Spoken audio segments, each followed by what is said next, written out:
I'm just going to go through a little bit about some of what these mean to a business, as well as why they're important and how you should be managing them. So first one up, Windows patching.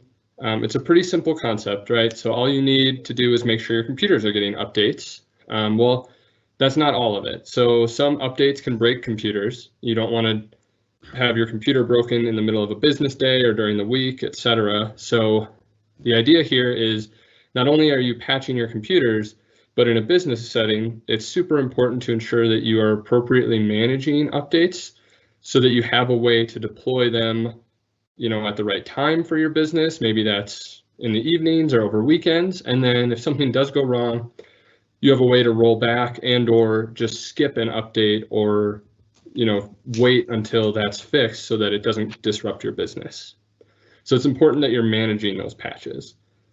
Second one here is antivirus, right? So antivirus software is very common.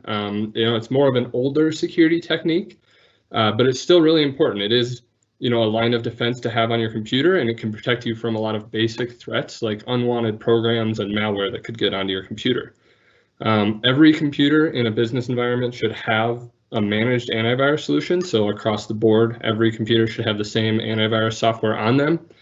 And then that way you can ensure that they're all being correctly protected the same way. And oftentimes, if you're managing your antivirus, there'll be ways to make exceptions for things like your line of business applications and stuff. Again, so that your business can still run, but you're also protected. And then the third one here, email filtering. There are a lot of spam and email filtering platforms available out there. Later on, we'll talk more about one that we use and some of the features and settings that we dig into to help clients get up to a level 4. But at level 2, it's really just, do you even have an email filtering solution? Is it turned on and at least filtering some of the spam that's coming into your environment to help limit the amount of opportunities that a bad actor has to attack one of your employees and get information or data or their credentials? Just to show on this next slide, timeline of a cyber attack. These are a couple of common spots where some of those level 2 items will help you, right? So if you've got email filtering, you might not even receive some of those malicious emails.